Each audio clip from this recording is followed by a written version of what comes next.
अनि जापानमा चाहिँ यस्तो भेन्डिङ मसिनहरू हुन्छ के यो बाटोमा हिँड्ने बेला चाहिँ यो अटोमेटिक हो यसमा पैसा हाल्यो भने यहाँबाट जुस निस्किन्छ अनि हुन्छ नि अब पसल ससल खोजिराख्नु परेन नि त नेपालको जस्तो बाटोमा हिँड्दा हिँड्दै कसैलाई तिर्खा लागेको छ के भएको छ त्यहाँनिर एउटा छ अनि यहीँनिर अर्को छ कि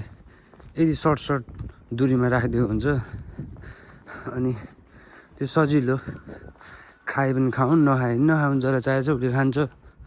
मतलबै भएन तर नेपाल भएको भए सायद जुस छोडेर त्यो भेन्डिङको मसिनै चोरेर लगिदिन्थ्यो होला जस्तो लाग्छ मलाई त होइन त्यो किन यस्तो हुन्छ थाहा छ यो हुनुको एउटा कारण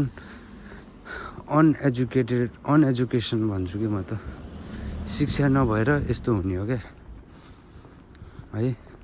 यिनीहरूलाई इङ्ग्लिस आउँदैन जापानिजहरूलाई धेरै कमजोर हुन्छन् इङ्ग्लिसमा होइन तर आफ्नो देशको भाषा भए पनि यिनीहरू एजुकेटेड छ क्या त्यही भएर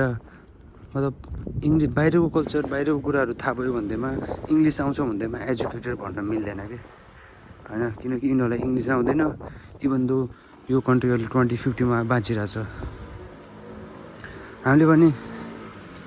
एजुकेटेड भनेको जसले शिक्षित भएर नेपाली भाषामा पनि किन नहोस् उसले बनाएको रुलहरू राम्रोसँग फलो गर्छ राम्रोसँग निभाउँछ भनेपछि त्यो नै एजुकेटेड मान्छे हो क्या wow beautiful flowers wow isn't it so nice कस्तो मिठो बास्ना हो कि यो फुलको फेरि